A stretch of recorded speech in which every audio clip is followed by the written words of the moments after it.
पवित्र राखी पूर्णिमा उपलक्षे आपण माने समस्त को हार्दिक शुभेच्छा एवं शुभकामना। आपणकर जदि मेष राशि होई थाए तेबे एही भिडियोटी को थरे मात्र शेष पर्यंत देखंतु। मेष राशि व्यक्तिविशेष मानकर जीवन एही राखी पूर्णिमा ठारू बदलिबाकू जाउअछि, कारण ग्रह नक्षत्र मानकर चलन रे गोटे बहुत बड़ परिवर्तन हेबाकू जाउअछि, जहा फलरे आपणकर जीवन रे चलिथिबा समस्त दुख कष्ट एवं समस्यार अंत हेबाकू जाउअछि एवं पुणी थरे खुशी फेरिबाकू जाउअछि। बुध, शुक्र एवं सूर्यंकर राशि परिवर्तन हेबाकू जाउअछि, जहा द्वारा आपणकर जीवन रे किछि बड़ हेबाकू जाउअछि। आपणकर जीवन रे चलिथिबा समस्त दुख कष्टर अंत हेबाकू जाउअछि। पुनर्बार आपणकर जीवन रे खुशी फेरिबाकू जाउअछि। तेबे आसंतु जानिबा आपणकर जीवन रे कौन सबु बड़ परिवर्तन हेबाकू जाउअछि। एहा पूर्वरु जदि आपणकर भी मेष राशि होई थाए एवं आपण भी ईश्वर को सच्चा हृदय भक्ति करती विश्वास करती तेबे एही भिडियोटी को लाइक करी कमेंट बॉक्स रे जय जगन्नाथ हर हर महादेव अवश्य लिखि दियंतु। देखंतु पूर्वर आपणकर स्वास्थ्य खराब रहुथिला, धन जनित समस्या देखा देउथिला। आपण ऋण नेइथिले किंतु ऋण सुझी पारु नथिले। ऋणर भार आपणकर ऊपर बढ़ी जाइथिला। गृह परिवार रे खुशीर वातावरण नथिला। शिक्षा क्षेत्र रे समस्या देखा देउथिला। आपणकर अननेसेसरी खर्च हेउथिला। समाज रे आपणकर मान सम्मान नथिला। आपणको चाकरी प्राप्ति होई पारु नथिला। संतान संतति पाई आपण चिंतित थिले एवं आपणकर व्यापार रे लॉस हेउथिला। प्रेम जीवन रे समस्या देखा देउथिला। तेबे एही भली जहा भी समस्या आपणकर जीवन रे चालुथिला ताहा एबे दूर हेबाकू जाउअछि। आपणकर जीवन रे पुणी थरे खुशी फेरिबाकू जाउअछि। आपणकर जीवन रे नूतन सूर्य उदय हेबाकू जाउअछि। देखंतु शुक्रंकर राशि परिवर्तन हेउअछि। शुक्र जे कि धनर कारक ग्रह। शुक्र ग्रह को माँ लक्ष्मी को स्वरूप माना जाई थाए। पूर्वर शुक्र आपणकर खराब स्थिति रे थिले, किंतु वर्तमान शुक्र आपणकर पंचम भाव रे अछंती, लक्ष्मी भाव रे अछंती, भल स्थिति रे अछंती एवं तांको सहित बुध मध्य विराजमान अछंती। बुध हेउछंती नारायण को स्वरूप। बुध एवं शुक्र आपणकर पंचम भाव रे लक्ष्मी नारायण राजयोगर निर्माण करुछंती। बुध एवं शुक्र एठारे बसी आपणकर लाभ भाव एकादश भाव को देखुछंती। एही समय आपणकू चारि दिगरु लाभ प्राप्ति हेब।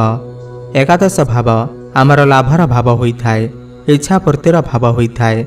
आपणकर समस्त इच्छा पूर्ण हेब। एही राखी पूर्णिमा परठारु आपणकू लाभ ही लाभ प्राप्ति हेब। शिक्षार्थी मानक पाई एही राखी पूर्णिमा परर समय बहुत भल अछि। आपण एही समय रे कोनोसी उच्च शिक्षा करिबा पाई बाहर को जाई पारंती किमा कोनोसी स्थान रे एडमिशन नेई पारंती। आपणकर जदि किछि एग्जाम अछि किमा आपण किछि फॉर्म फिलअप करबा को चाहुचंती किमा आपण पाठपढ़ा को नेई कोनोसी बड़ निष्पत्ति नेबा को चाहुचंती ताहेले राखी पूर्णिमा परर समय आपणक पाई बहुत शुभ अछि। आपणकर मन पाठपढ़ारे लागिब। आपण समस्त क्षेत्र रे सफलता प्राप्ति करिवे। प्रेम जीवन पाई मध्य एही समय बहुत शुभ अटे। आपण दुई जनक मध्यरे भल पाइबा बढ़िब। एही राखी पूर्णिमा परे सूर्य आपणकर जे कि प्रेम भावर अधिपति सूर्य आपणकर पंचम भाव को चलन करिवे। एही राखी पूर्णिमा परे आपणकर प्रेम जीवन पाई बहुत भल समय अछि। आपणकर भल पाइबा विवाहर रूप मध्य नहीं पारे। आपण दुई जन मिसी कोनोसी बड़ डिसीजन नहीं पारंती, कोनोसी प्लानिंग करि पारंती। आपण दुई जनक मध्यरे तालमेल भल रहिब एवं जेउ मानकर कथावार्ता बंद होई जाइथिला, ब्रेकअप आदि होई जाइथिला तो सेमानकर पुणी थरे प्याचअप होई पारे, पुणी थरे कथावार्ता आरंभ होई पारे। तो प्रेम जीवन पाई एही राखी पूर्णिमा परर समय बहुत शुभ अछि। एवं शुक्र हेउछंती आपणकर व्यापार वाणिज्य भावर अधिपति एवं वैवाहिक जीवनर अधिपति। एही समय आपणकर व्यापार वाणिज्य बहुत भलरे चलिब।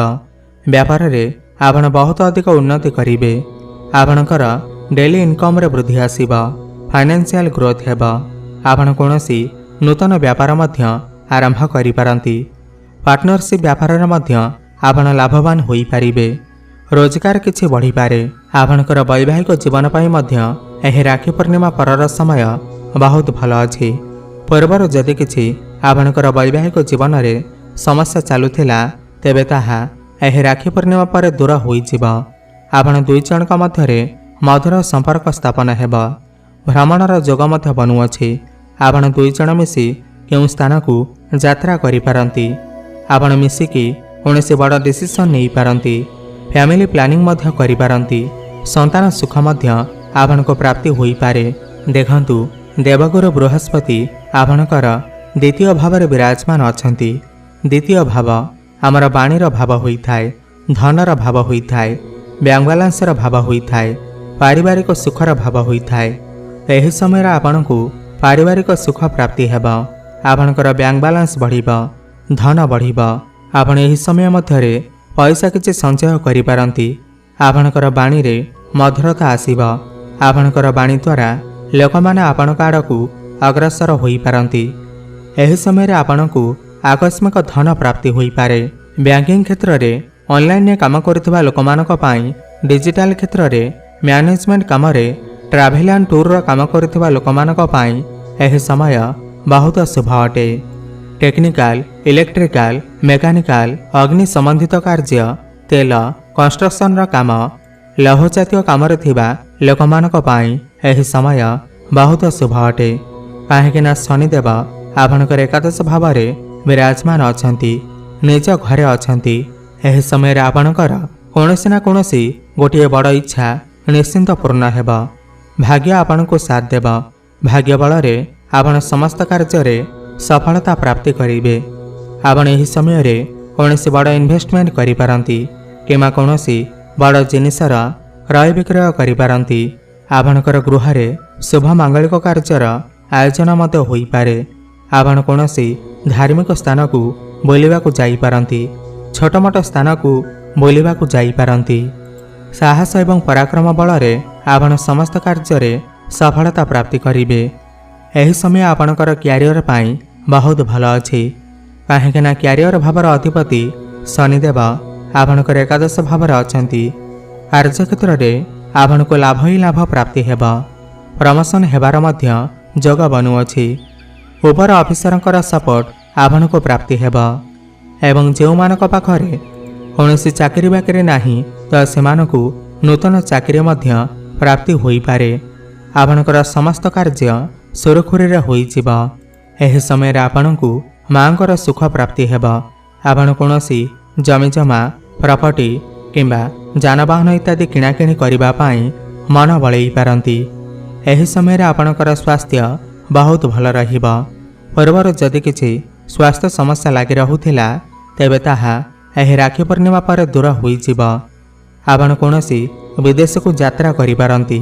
विदेश रे रही काम कार्य करुवा लोकमानक पई एही समय बहुत शुभ अटे। आपणको आकस्मिक लाभ प्राप्ति होई पारे। इनपुट एक्सपोर्टर काम करुवा लोकमानक पई एही समय बहुत शुभ अटे। कोर्ट कचेरी रे चलीथिबा मामलार राय आपणको सपक्ष रे जाई पारे। विशेष भाव में आपणको आकस्मिक भाव में विदेशरू लाभ होई पारे। आपण जदि ऋण नेबाकू चाहुचंती तेबे आपणको एही समय रे बहुत सहजरे ऋण मध्य मिलिजिब। Share market, stock market, trading रे काम करुवा लोकमानक पई एही समय बहुत शुभ अटे। आपणकू अचानक लाभ प्राप्ति होई पारे।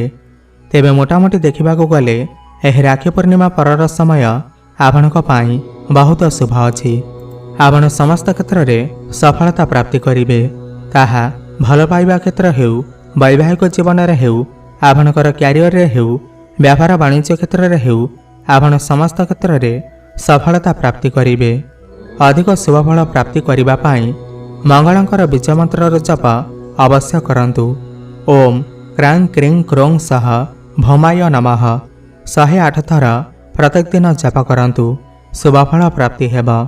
प्रतिदिन हनुमान चालीसार पाठ करंतु एवं सूर्य को ଜଳାର୍ଘ୍ୟ ଅର୍ପଣ କରନ୍ତୁ। ଶୁଭଫଳ ପ୍ରାପ୍ତି ହେବ ଏବଂ କୁକୁର କିମ୍ବା ପକ୍ଷୀମାନଙ୍କୁ କିଛି ଖାଇବାକୁ ଦିଅନ୍ତୁ। ଅନେକ ଶୁଭଫଳ ପ୍ରାପ୍ତି ହେବ ଏବଂ ଆପଣଙ୍କର ଭାଗ୍ୟରେ ଉନ୍ନତି ଆସିବ।